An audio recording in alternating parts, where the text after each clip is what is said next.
This is Creating Your Encore Career and Becoming a Silver Entrepreneur with your host, Lynn Freest. Lynn will share ideas and expert advice from people that are walking in your shoes and living their encore careers, where they want and at the pace they want.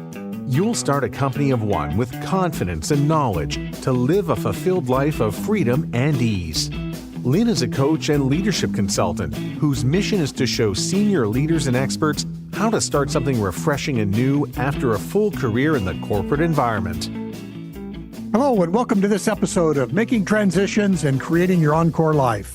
We want to help you learn to do what you want to love, when you want, and where you want. You can create and live your dream. And if you're ready to get started today, please contact me at lynn@lynnfreest.com. As always, thanks for listening. This is episode 214, and it's called Navigating Life's Transitions, Insights from Some Leading Books. And I'll share several books with you that have informed me as I talk about and learn about and do transitions for myself. Now, I have used some AI to help summarize and pull out some information, so that'll be part of this. Life is filled with transitions. While change can be difficult, many leading authors provide us wisdom and different tools that we can use to navigate transitions. And with these books and helping them to help us navigate our transitions, I think is going to be very helpful.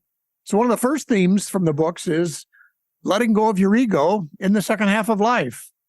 And in this book, Falling Upward by Father Richard Rohr, he talks about transitions and opportunities, and he talks about the differences between the first and second half of life. In his eyes, the first half of life is often about building identity and status and success. But in the second half of life, we have a profound chance to move to a higher level of maturity and wisdom. Now, some of that he says is a matter of letting go of the ego or the false identity or false self that we constructed in our first half and embracing what it is our true purpose, our true love, and just reconnect with our essential self. We're going to move away from seeking achievement to finding deeper fulfillment. Now, the next topic that comes up is discovering inspiration in the third chapter. And this is the book by Sarah Lawrence Lightfoot. And she profiles people who have created very interesting third chapters by courageously taking on new challenges, passions, and relationships. This is where new horizons become possible as you move away from that busy middle stage of life and focus on what it is we could do as far as significance in this third chapter, she says in her book. We can embrace education, vocations, embrace our creative sides.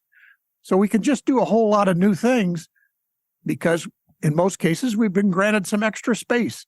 We no longer have the responsibility for raising children, so we can pursue some of these other things. Then again, one of the other books is The 100-Year Life, and also a second book called Life Transitions. The 100-Year Life is by Linda Grattan and Andrew Scott. And again, it just informs us of what's going to be different as people start seeing that 100-year life. As they have stated, and I've seen in other places, for people born today, probably 50% of them will live to be 100. And generally speaking, it's more likely that they'll be healthier much longer. It won't be it'll still be some years where it's no-go years or you have limited things, but you'll be healthy for quite a long time. So we have to, in their eyes, get rid of this simplistic three-stage pattern of life where we learn for the first 20 years, and then we earn, and then we retire. That whole earn or that middle phase is going to maybe get much longer than we had before. And it gives us the opportunity to try new things. Quite frankly, you may have several careers in what was the midlife before, but now you may have several careers in the next phase of your life also. And also, then we get into the transitions phase where Bruce Feiler talks about things like we can find renewal in each transition. So it's not always, there's a concept of loss in a transition, but there's also this excitement because we're going to renew things. We're going to find new energy doing new things. Then the next thing we talk about is mindsets, and particularly mindsets about aging. Now, not one of the books I'm featuring here, but one of the books that I've read says having a positive mindset around aging can dramatically lengthen your life. It could add 7.5 years to your life, which is more than quitting smoking would do. But in general, you still have to think of this next chapter of life as being one of development. But we do have the opportunity to let go of limiting beliefs, and we don't have to just keep repeating the same patterns we've had over and over again. And again, Bruce Leiter and, they could really help you with what's going to be next. Then following on, Bruce Feiler shares in his book, The Church, and his second book, The Life is in the Transitions. It's one of those things where it's about stories. So we want to leverage the ritual of storytelling, generational perspectives. So we don't, again, as we reinvent ourselves in this next phase, we don't, let go of everything, but we maybe take a second look at it. There's what we've done in our previous life, what our family story, whatever it may be. Those are still anchors, and we need to take what's best about them and carry them forward, because that gives us a grounding, I guess I'll say. So we're not just completely throwing away everything that was part of us before, but we're taking at least some parts of it with us. And the final book I'd like to consider here is the Transitions book by William Bridges, and it's considered the classic on working on transitions. In his ideas, we have to let go. Letting go is the first stage of any transition.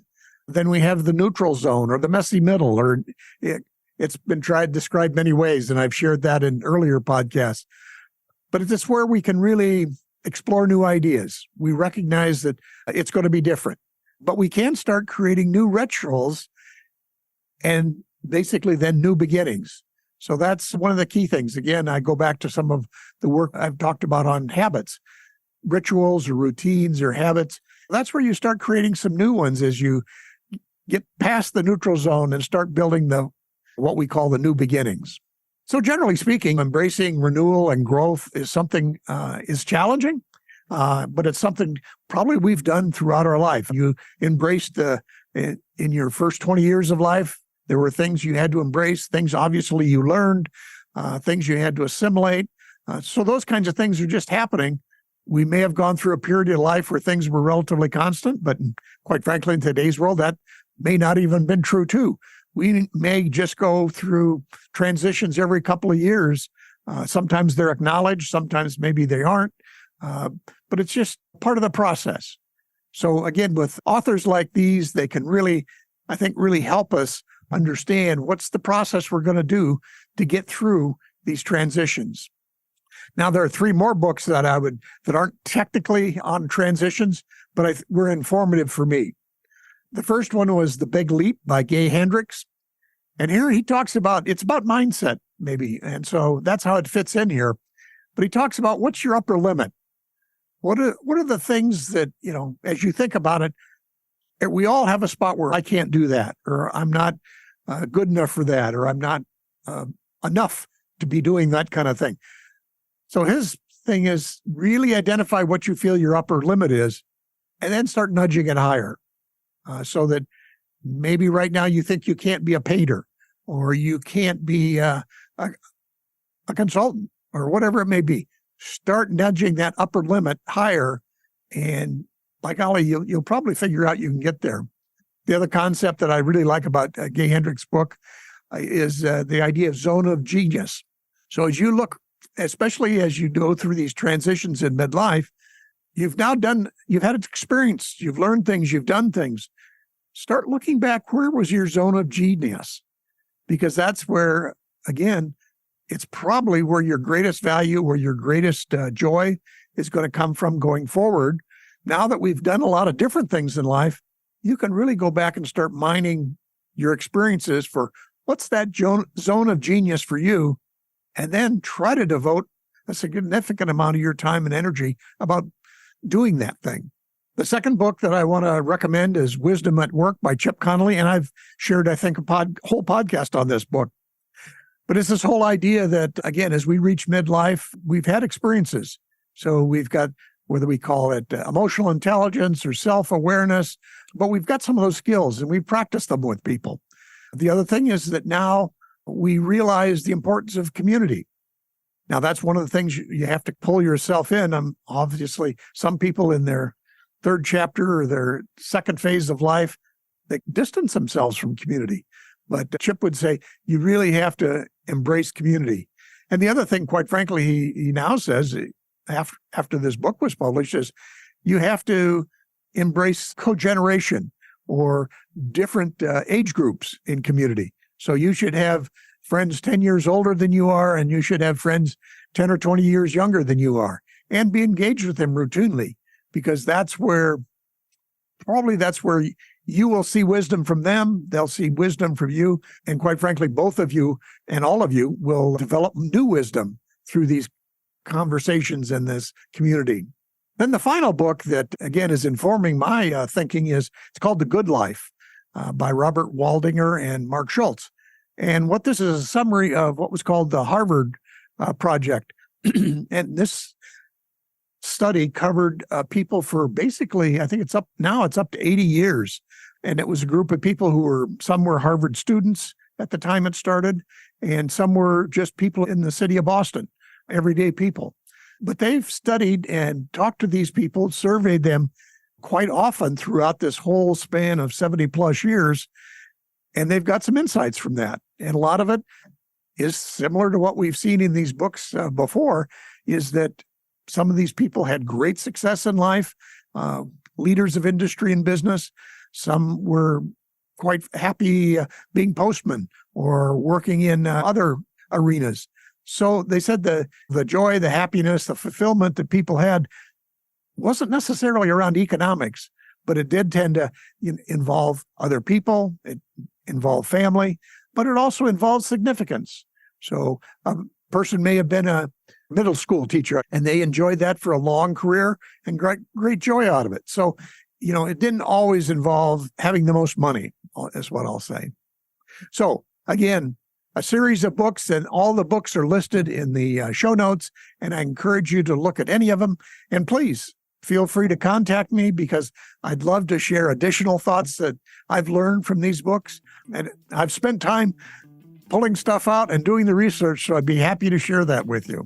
Well, in conclusion, with an Encore life, you can be creating value in the world beyond just winning that next pickleball game.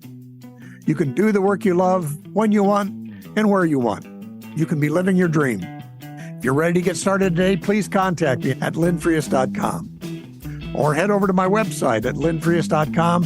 And there you can look through some podcasts or blog posts, see some of what I've been talking about. And if you're interested, please get on the email list.